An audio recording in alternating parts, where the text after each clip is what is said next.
Welcome, everybody, to another episode of the Next Gen Leadership Podcast with your host, Chase Merrell, and Wes Wimberly. let's go. Big Wes is Rylie Silva. back. Oh, yep, they snuck in right there. Yeah, and Rylie Silva. There we go. We're going. You got to get to see it if you're watching the same, but if you're just listening. Today we got a special guest. Yes. On the Next Gen Leadership Podcast. This guy is Rylie Silva. Rylie's a young adult pastor in Rocklin, California. He's a powerful preacher. He's a next generation leader. I mean, you want to condense it all in like the one term. The dude's a world changer, inside and out. And if you really actually know him, it's not just on the outside. It really is who he is. But probably the most important detail about who he is that this dude's been my best friend since I was 13. Back in the day. So we go back. Back. There's some pictures. I've seen them. Don't bring those back. Don't bring those back. I've just been sitting on the sideline waiting for the invite into the game. Like I've been watching podcast after podcast. Like, dude, next week's my week. And it makes it a little surreal that we're here now. We are here I'm now. honored. Yeah, man. So pumped to have you. Thanks for jumping in today. For those that are listening, if you've been listening for a while, you know that this podcast is all about next generation leaders. It's a podcast by next generation leaders for next generation leaders. And our whole heart, our whole why is to encourage, equip, and empower leaders to more effectively reach the next generation with the gospel. That's the simple version of it. We got lots of conversations with incredible leaders and people. We want to grow. We want to help you grow. And today's conversation, we're going to dive in just a bit, but it's going to be all around the topic and the idea of transition, how to leave well, how to enter into a new season, how to know when it's time to move on from where you are, how to step into the new place that God might be speaking to you. So we'll talk about that in a moment. But before we dive in, Rye, will you give us just a little bit of maybe an update on where you are, in the world, just a little bit of who you are in a nutshell so that people that are listening, obviously they don't have the 15, 16, I'm 29 now. We are both 29. Oh, yes. Good Lord. 16 years of. It's a good year. Of experience to know who you are. So just a little bit, give us a little bit of a piece of who you are. Okay, so Rylie Silva, born and raised in Rocklin, California, suburb outside of Sacramento. I basically I grew up with Chase in the same youth group. We were boys, best friends. We battled for the same girl. We always had this like immense love and respect for each other, but this internal competitive nature that one wanted to be better than the other, and he excelled where I was weak. It was terrible. He played acoustic guitar. And vice versa. I automatically, I lose because of that. So really, that's all the context you need to know. No, I'm just kidding. Acoustic guitar is just like a trump card. You just put it down. You win. Automatic win. Like, I'm going to learn some songs on keys. And it's like, and I sing. And it's just annoying. So anyway, we're not talking about comparison today. So I'll jump into transition. So I've been pastor for, it would be 5 years this May. I've been on staff at a church called Destiny Church in Rocklin. Awesome church. My home church, actually. I've been on staff there for 8 years. And so, since right when I came back from Bible college, which I didn't finish, I went straight into ministry and have been there ever since. Yeah, and I think that it's probably important for us to let people know too that church you've been on staff at for 8 years is the church you probably mentioned it, but you grew up in as well. Yes, it's been roots, part of you since my family was there, from elementary through high school, junior high, all of that. Yeah, that's where we met. We met at a winter, like a winter camp at that church is basically where it all started. So a lot of history. Yeah, a lot of history. And you've been in the same pastor's been there for the whole time as well. Same lead pastor. Yeah. And it's the church's, he was the founding pastor, been over, I think, 31 years now.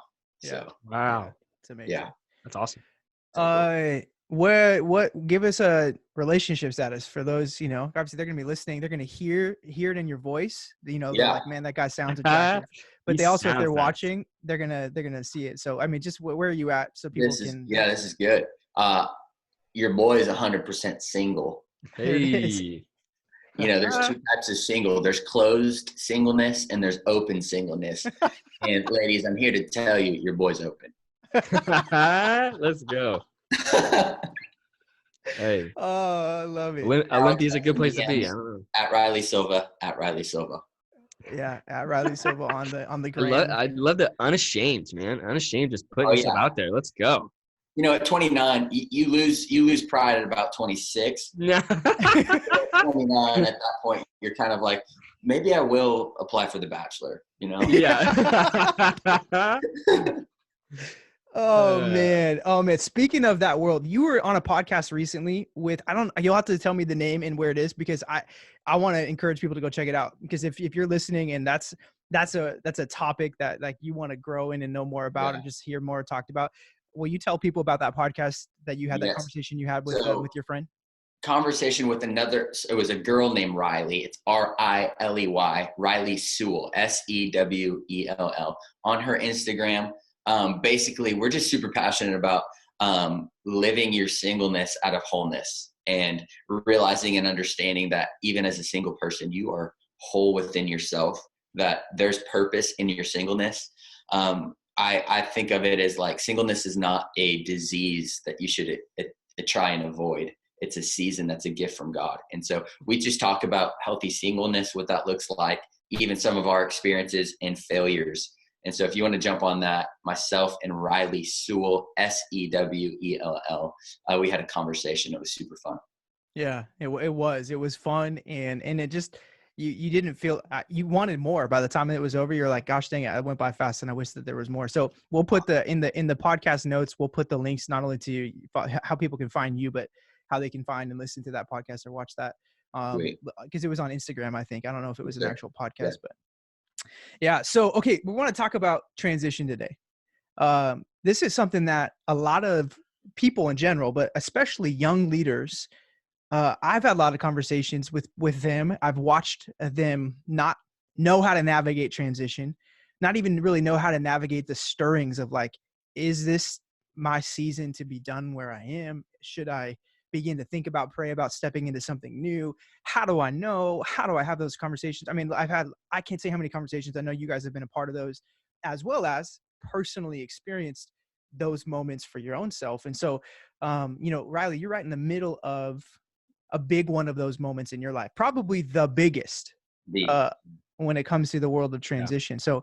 So, will you give us just a little bit of an insight there about where you are with transition from your position and your home church, and what's that look like, where that's come from in this last season, so we can kind of get this conversation. Yeah. So just keep in mind, as we talked about, like, this is where I was formed. This is, I mean, I owe so much just honor to the church that I grew up in and was raised in. It's been pretty much my whole life, outside of a couple of years while I was in Bible college. So when I started to feel the stirring, I think that's what we call it. It was about, honestly, 2 years ago, where we were in a kind of a prayer and a fasting season as a church, and I just sensed it. Like, there's no other way around it. You just know in your spirit, like, oh, God's about to shift something. And so once we sense that in the natural, we're like, sweet. So what's happening tomorrow? And that's where I was. And for literally 2 years, I was in this season of like, okay, I know I'm going to be faithful to where I'm at right now, but I also know that God has something different. And so my prayer quickly became, Lord, bring the right door. Because everybody that I talked to would tell me, like, hey, this is how transition works. God stirs the nest, so to speak. And, he gives you a stirring for something new until you find your wings, and then you see something else and you go to it. Or, just all of these different analogies that pastors and people use to represent transition and how it's right. And so everything that I heard, listened to, and gathered all had to do with God bringing the door, and then I walked through it. And so that's what my prayer was. God, bring the door, I'll walk through it. And that just didn't happen. I had a couple different opportunities and I just knew they weren't what the Lord had for me. And so for 2 years, I have been in this transition of, okay, I'm not going to force something. I'm not going to just, because of discomfort, push my way out of this. Yeah, I'm also not going to remain in familiarity and the one thing that I've always known my whole life, if God has more. And so I was in this tension. And it was during quarantine, ironically, that it's almost like the clouds cleared. Like God used this, what I call like divine pause, to really deal with me. And he gave me, basically he gifted me faith to step out. And what the season that I'm in right now is one of faith. And so basically, Chase actually, in the middle of this transition, early on, he said, "Hey man, I was praying for you and I felt like the Lord gave me this verse for you." And it was Genesis 12, verse 1-3, which is the calling of Abraham, when God called Abraham to leave Ur and go to the land that I will show you. Yeah. And that was the verse that God brought back to my memory that just kept going and ringing in my head. Leave your father's house, leave what you know, leave what's familiar, and go to the land that I will show you. And here's my main take. I'm in the midst of that right now. So just for sake of context, I had a conversation with my pastor, and he was included on my season and had known where I was at. But I finally, a week and a half ago, had the conversation with him that said, "Hey, this is the time. Don't know where I'm going, but the Lord released me." And so that's where I'm at. I'm in the midst of it. I'm here through May. But here's what I think I took away from this idea of transition. It's that transition is not a mathematical equation. Yeah, that's good. It's not 1 + 1 = 2. And what worked for me, or what hit me, was like when I looked at scripture, it never made sense. It never was, I felt the stirring and someone showed up at my house and offered me a job. It was like transition at some point it's going to be taxing. It's going to cause you, it's going to be crushing. It's awkward. It's hard, and it's supposed to be, but it's not a mathematical equation. And so I had to get rid of that mindset and understand that when I look at scripture, when I look at Abraham, when I look at any disciple that Jesus called, "Hey, come follow me." Where are we going? Doesn't matter. I didn't call you to follow a call. I called you to follow me. Yeah.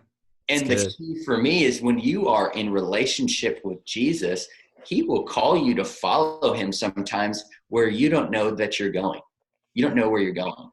And sometimes that's transition. And that was my nightmare, because I've been comfortable and I've been in what's familiar. But it is a faith walk. Yeah. It's a faith walk, and faith that is seen is not faith at all. And so it really takes me to walk into the unknown. And that's where, for me, I'm now living in faith, I think for the first time in a long time. And so it's an adventure. It's exciting. Is there a little, a scary feature to it? Absolutely. But more excitement. Yeah. Yeah. That's awesome. So, I mean, that really sets the context for everybody that's listening. And so what I'd love to do now is like kind of unpack that, kind of piece by piece a little bit, because I know there's so much, there's probably a lot of questions about kind of each one of those areas. One of the first ones that comes to my mind when I think about what you just kind of laid out was that 2-year period from where the stirring had started. Yeah. And then to the point of, okay, nope, I know this is actually what I'm actually going to do. I'm actually going to go have a conversation and begin this faith step. Let's talk about that for a little bit, because one of the things I've observed in different people around me is the vast difference between people's timelines when it comes to that world, right? Like some people, I feel like they feel the transition stirring, and then they're like, you'd kind of mentioned, it's kind of like the practical, okay, well, tomorrow, what's the next?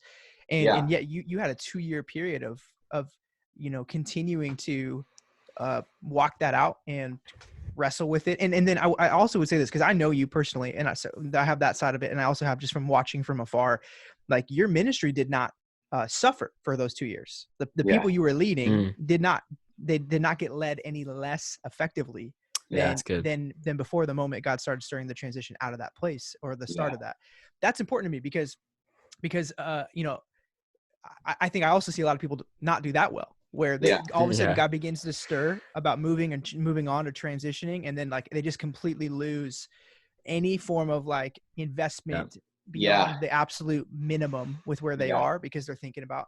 And bro, I watched you so faithfully for 2 years continue to pour your guts out and your heart into the people that God had called you to in that season to lead and disciple and point to Jesus. And I watched, I mean, from my seat, some really powerful, effective, and fruitful ministry come from you and through you and the people around you in your life. And so what a testament I think that is to God's faithfulness, to the man that you are, the leader that you are. But I want to talk about that 2-year period. How did you do that? And what would you say to people that are like, how do I know when God starts stirring, if it means 2 weeks or if it means 2 years? Yeah, no, that's good. I mean, the only thing I can say, you know, I knew that I was following Jesus. Like, I knew I was following him. There wasn't this expectation. And I felt like that's what God was doing early on, is removing my expectation for what this is going to look like.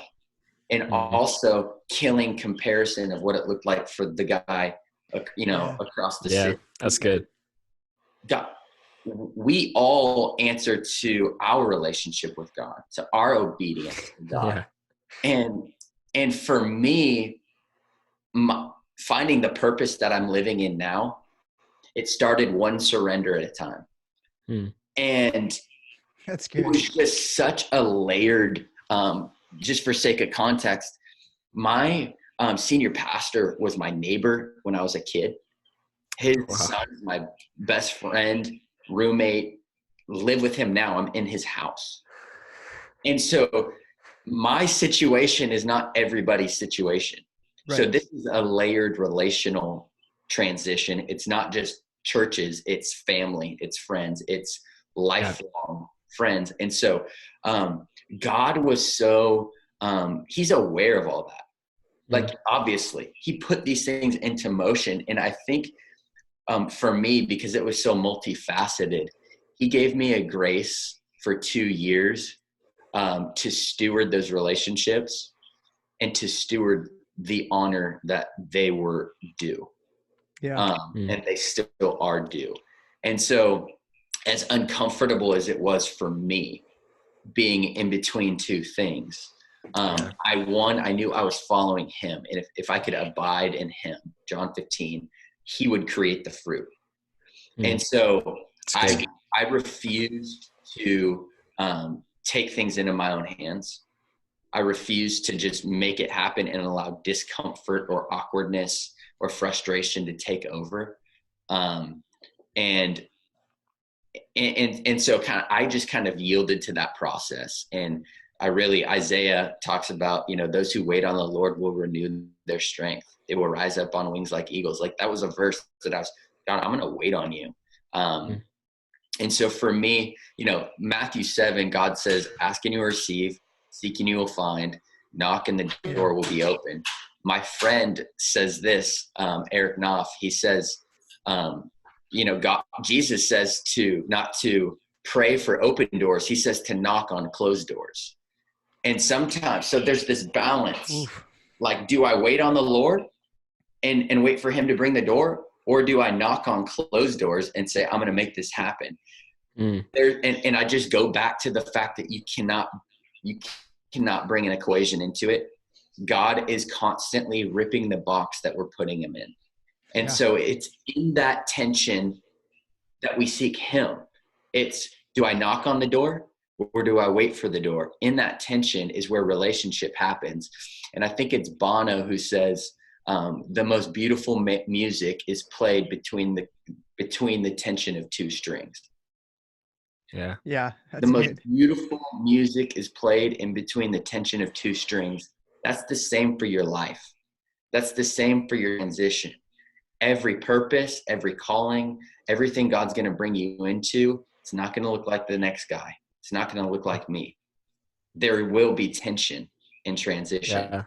That's where the beauty comes, and I get to follow him through that. Yeah. And then lastly, like as far as, you know, your question, you know, because the ministry was doing really well during those 2 years. And I think part of it was I realized, and God kind of, I felt him speak something to me that said at the beginning, your faithfulness in this season will be your harvest in the next season. Come on. And so for me, that's it. That's what it was. And it was like, thank you, Lord. Like, that's all I need. As tough as it gets, as tense as it gets, you're in it. And I'm not just sowing seed into my congregation now, but I'm sowing seed into my own purpose and destiny. Yeah. It's so good. Yeah. I think, I think I can relate, not necessarily transitioning yet, but I mean, I've been at my church literally since I was born. And I've been there, you know, I grew up in the kids ministry, middle school ministry, high school ministry. I did their internship. I literally have never left. Yeah. And I think you're so right. I mean, there's so many layers to that. And a lot of it has to deal with relationship. And I think the one of the hardest parts about transition is, you know, keeping relationships strong, not burning bridges. I think a lot of people are just so on fire about the next thing that they just ditch, you know, and I think obviously you're a testament to not doing that because your ministry thrived for those 2 years. But what would you say, like, how do you avoid burning the bridges of a relationship in the midst of transition with something so close? I mean, because hopefully wherever someone is at, they're close in relationship with where they are. They've really put their roots in. They've really, you know, dug deep into their community. Right. And it's hard to leave relationship. Like, I mean, it's awesome that we have the privilege to have that kind of relationship that it's hard to leave. But sometimes that can burn bridges if we're not careful. What would you say to someone who's, you know, just kind of fearful of losing relationship, fearful of misstepping and potentially hurting, you know, somebody else? What would you say? How do you avoid that? How do you keep relationships in transition? It's so tough. And I think that's one thing we just have to, I never want to like make my confrontation or my relationship like just like yours, but it's tough all around. Relationships are by nature. I mean, people have expectations in relationship. You know, people had plans like, I mean, maybe eventually you're going to step into this position, and during all of that, like how do we guard those relationships? It's such a good question. I think for me, I'm a 9 Enneagram, if that means anything to you out there. It does, yeah. That's extra hard for me. Pause for a moment. That's good to know. I was literally thinking about the other day after we had talked and checked in a couple days ago, and I was like, I wonder what Enneagram Rylie is. I couldn't put my finger on it. So that's revelation. Dude. It's wow. So it's at the top of the Enneagram diagram, which means I can see everybody else but myself. Most of the time, I know everybody else, how they're feeling, their expectations, but I don't know what I want. And so the 9 is called the peacekeeper. So this is this whole 2 years was tough on me. Yeah. And it was literally crucifying this false self, this shadow side of myself that always needed to please people. And so it's the idea for me that I realized not everything that's uncomfortable is from the enemy. And that's a good word. And God was literally confronting my people pleasing, my all those things that want everybody to get along, because Jesus didn't, come on, let's look at him honestly. The dude was stirring up some dust. He was breaking what was familiar. He was pushing people out of the mold of what was. And so those who could see with their eyes couldn't see with their spirit, the Pharisees, what was going on. And so Jesus was constantly battling the status quo and what's just accepted. And God will bring us all to a point in our own life where we're going to have to battle that in ourselves. Whatever your number is, he's going to put a mirror up and say, okay, this is what we're fighting this year. Yeah. This is what we're battling. And so for me, it was that, Wes. It was my worst nightmare as a 9 is like, oh gosh, everybody's going to be upset with me. They're gonna question my motives. They're going to, all this stuff. Like, you know, I've seen other people leave in a way that maybe wasn't as honoring. And so I was scared. So for me, it came down to this. I will honor the leader, the authority above me. But in certain cases, like I have to, there's a difference between surrendering to God, submitting to God, and honoring the leader. And sometimes those don't add up, because what I'm about to do is going to really confront some things in our relationship. And so first of all, love confronts. It does. It has the conversation. Jesus did that time in and time out. And I think for me, it helped me. It set me free to realize that their response is not my responsibility. I'm called to be obedient to what God is doing in me. And it took time for me to get there, but how they respond is not my responsibility. And then secondly, like my responsibility is my motive. God's responsibility is the result. Yeah. So my motive going in was always to, you know, as Paul writes, if you can, at all costs, keep peace. That was my motive.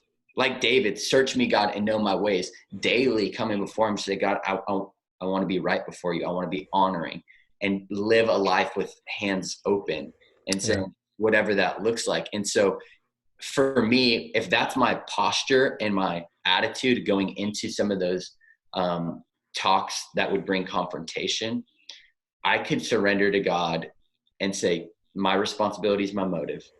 Your responsibility will be the result, and be okay with that. Yeah. That's good. So good. That's really good. Wes, I don't know if I can ask a question or what, but I'm jumping in. Go for it. You're where I was. I am, but yeah, similar situation. Do you battle, you know, growing up in a place that you're so familiar, that you've always been, do you battle familiarity, like the battle of like a prophet is without honor except in his own town kind of idea? Have you battled some of that, like maybe growing into your own? Yeah, absolutely. I think I have an interesting scenario because, you know, for the longest time, I was known as a part of something, and that was my family. My parents were on staff at the church that I'm on staff for, 20 plus years. And so I'm in an interesting place right now where it's been long enough since, my parents are now missionaries, and they've been in Cambodia, now they're in Romania. And so it's been this time now where things are beginning to flip.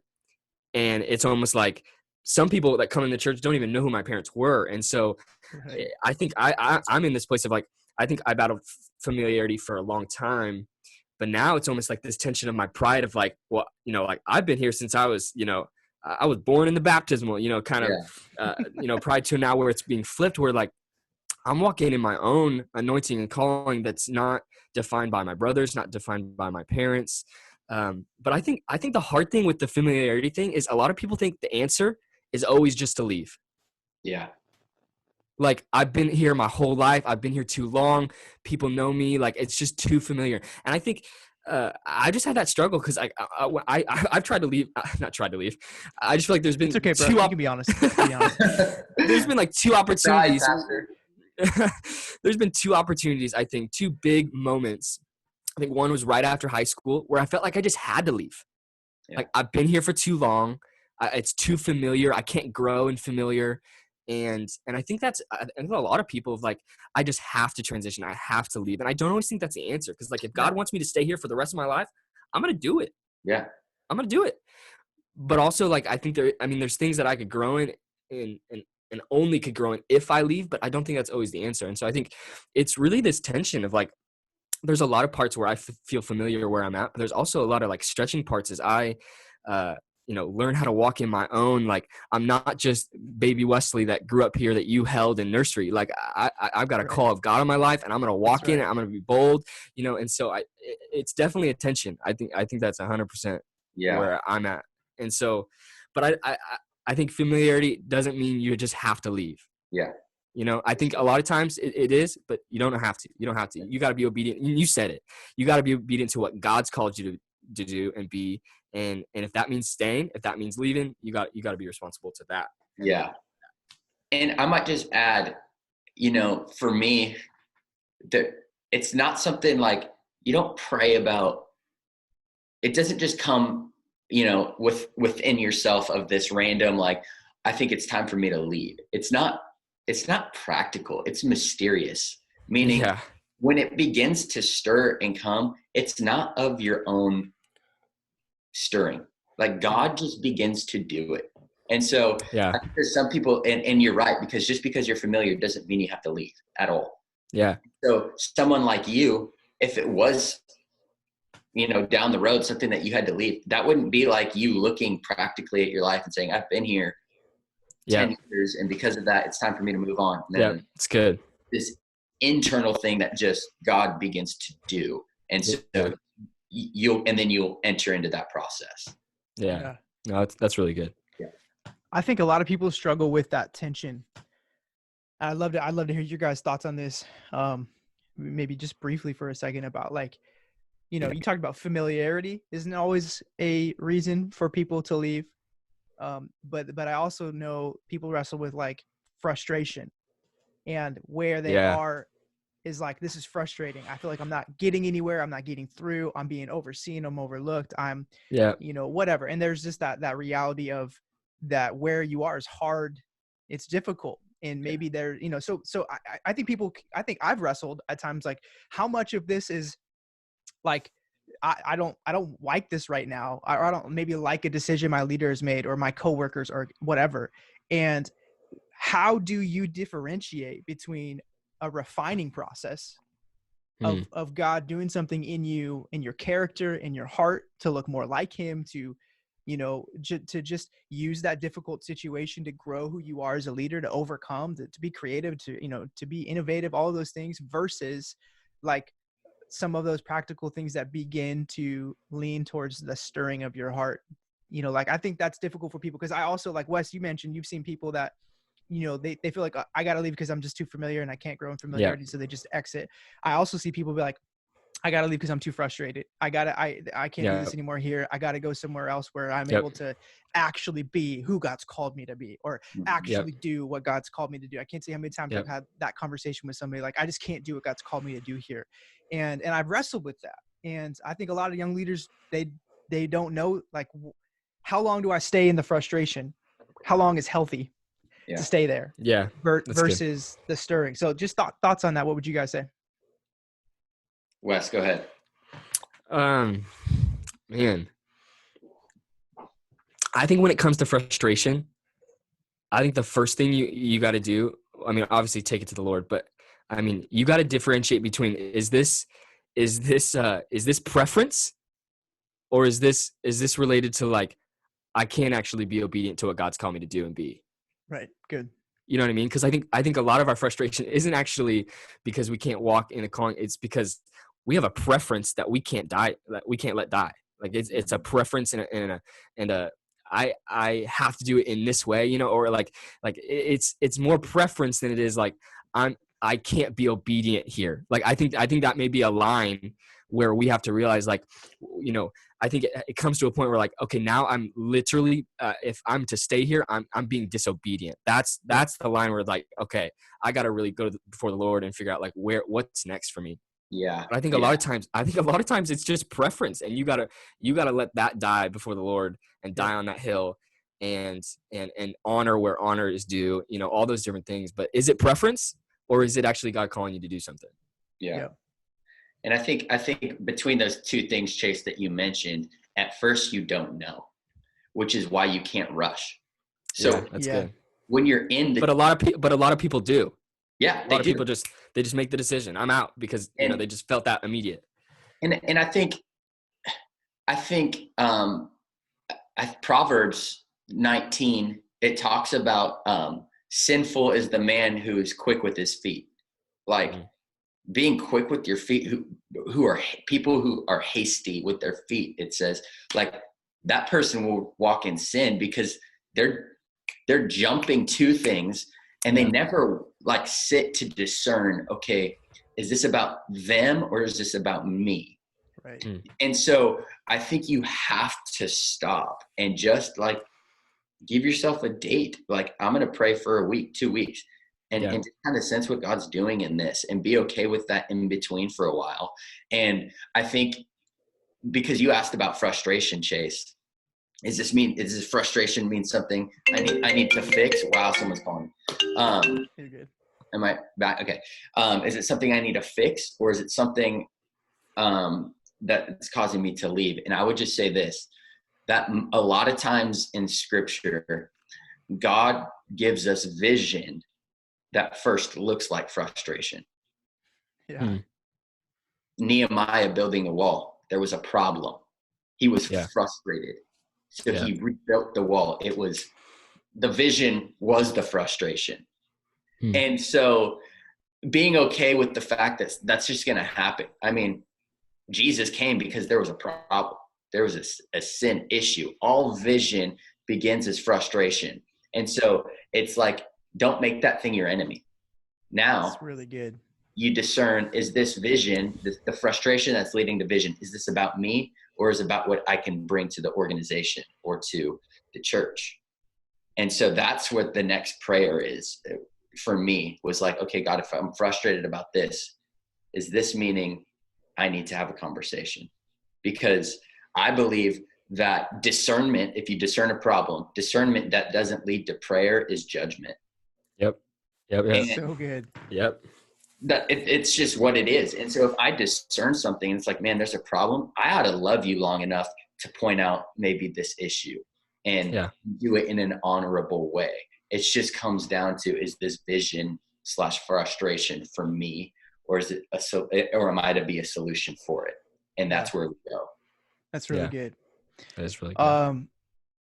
Well, I got one more kind of question for us to hit, and then we'll wrap this thing up with a concluding comment from each of you guys. You could be thinking about that in a second. But the other piece of this, so there's the actual stirring, there's the pre-transition, there's the moment where you actually decide, maybe have some of those tough conversations and walk out the transition. And then there's the where you going, the transition to piece. And I kind of want to talk about that idea. You mentioned Genesis 12, that word that Abraham called of the I will show you. I'm curious as to just, for you, obviously, Rylie, you're in the middle of it. You don't necessarily have a thing you're going to right now in regards to another space, position, job, whatever, right? And I think that that's an important piece for us to talk about for a second, because there's a lot of people that, are waiting for certainty. They're waiting for that actual place before they feel good about making the decision. Or they're, I just see that all the time. And so what would you say, how have you navigated that? And how would you encourage other people to navigate that sometimes God is transitioning you, or there is transitions that's happening, and you may not always have a specific place you're going. Let's speak to that for a second, because I know that's something that a lot of people are going like, do I need to have another job lined up? Do I need to have all my eggs in the basket before I have this conversation? Because it feels like that's the way the world should work or has worked. What would you say to that? Yeah. And that is the way that people say it should go. Eggs are lined in the basket and all that. I think there's a theologian who says God will often confuse the mind to reveal the heart. And this is that season for me, because worldly wisdom, which sometimes is helpful, is not happening right now for me, because it's not the wisdom of man to leave a job, a paycheck for something that you have no idea what's next. Yet at the same time, again, God's not he's not in that box. And so he'll rip that puppy up. And and for me, I'll tell you, I guess, how I feel right now. as I'm stepping out and a lot of is about to change. I don't know what's next at all. So it's this season where I don't know, yet I know. Meaning I don't know what's next. I don't know where provision's going to come from, but I know God is with me. I know that he's given me a peace and had gone before me. And so for me, this is less about what's going on around me and what God's going to do through me in ministry. And right now it's a season more so about what he's doing in me. And what he's doing in me is giving me an opportunity to allow this is where the rubber of the road meets my faith. Or the rubber of my faith meets the road, where it's like, this is the time. Yep. And is your faith, are you going to step out of your comfort zone and into faith, or are you going to remain? And so for me, that's what it was. And it's about this internal work. And so it's that I don't know, but I know, and I'm okay with not knowing because I know who. And so as I'm in that, I'm trying to navigate that. And I think a big piece has been me realizing that it is an internal work. And so many times we make transition about the external. Right. We make transition about the church, what kind of church, the position, what kind of position. And we think about those things, but I think most of the time what God is doing in transition is transitioning some things within you. Yep. And so as I yield to that, and as I understand that that's what he's doing, then it makes sense why it doesn't make sense. Yeah. When I know that it's an internal work, I begin to understand that, like, oh, God's killing even more my people pleasing, because it looks good. It's sexy to say, hey, I got this other job offer. I'm going here to this church. They want me. You know, that But when I'm going to sit before the congregation and tell them, I don't know, I'm following the Lord. That puts a demand on the presence of God. It puts a demand on me to live that and walk that out. And that's an uncomfortable place to be, but that is what it is. And so I don't know, but I know, and I'm in that. And I'm so excited to see how God is faithful, because now it's a testimony to everybody else that your eggs might not all be lined up in a row. And you might not see it, but God is there and he's going to provide. And so to me, I'm like, I believe this is going to be a testimony to the faithfulness of God. Yeah. Amen. 100%. Yeah. Well, I see it. I see it. And it's something, it's something, Rylie, that this isn't like a new thing that all of a sudden is coming out of you. I mean, you've been a close friend of yours for a long time. I've seen the journey that you've taken with the Lord and been walking with him. And so it's a maturation process and a refining process that's bringing the Lord a lot of glory right now. And although people may not always understand, and people may not always even be on board, at the end of the day, biblically, we have a lot of grounds, a lot of examples of something that's very right, that's very of God, that brings God a lot of glory and brings people a lot of growth that not everybody else understands or is on board with. And so I want to encourage you, bro. I'm challenged by your faith step. I've been challenged by the way you've walked out this journey faithfully and honorably. I mean, in conversations with you over the years and praying for you, there's always been that flavor of honor. There's always been that flavor. It hasn't just been lip service. It's been a heart thing. And I think that's huge, man. For people listening, I can't tell you enough how important that world is for your heart to genuinely be in a posture of honoring the people around you. The tale of three kings, the staff members that, you don't always agree with, the coworkers that you wish would pick up the slack a little bit more, all of that, who you're around, you continue to hold that heart, a posture of honor. And I think that's paved the way for you, bro, as God's gone before you throughout this process. And so it's super challenging to me. I'm encouraged by it. And I know people that will listen to this will be challenged and encouraged by it too. So thanks for being, Yeah. And thanks. I mean, Chase walked with me through all of it. And that's what one thing I would add, you need a Chase. You need somebody in your life Yep. that, you know, you Proverbs again talks all about this. Who's your counsel? Who's Yep. with you? Whose voice? We declare war through counseling, through counselors, and Yep. don't enter this war on your own. And Chase was somebody that I could just bounce things off of and just say, hey, here's where I'm at. And he prayed with me. And he never, even though he felt like, hey, this is what I'm sensing, he trusted the work of the Lord in me to get there. So thank you. That's good. Yeah, that's good. Yeah, bro. Concluding thoughts from you guys before we wrap this thing up? I said enough. Wes, anything you'd say or anything that stood out from what Rylie said or anything you would say that hasn't been said to encourage people listening? Yeah, I think this is what I'd say. I'm trying to condense it into like one sentence. Don't let my closing thought, because I think this is so relevant and so frequent, but don't let the attraction of like new opportunity take your eyes off of following Jesus. Yeah. Because the attraction of new opportunity won't sustain you, but Jesus will. So right. Don't follow new opportunities just because they look sexy. Like follow Jesus because he'll sustain you through difficulty and the sexy. Like, follow Jesus. Yeah. That's it. So good. Well, again, Ryan, thanks for jumping in today and being vulnerable. Having me, fellas. This is awesome. Sharing your story. If people, and we're pumped as, friends of yours, and just to continue to watch what God does in your life and through your life, wherever, whatever the next season looks like.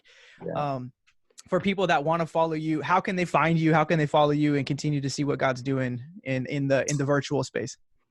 Yeah, find me on Instagram. It's at Rylie Silva. It's spelt weird. RYLIE SILVA.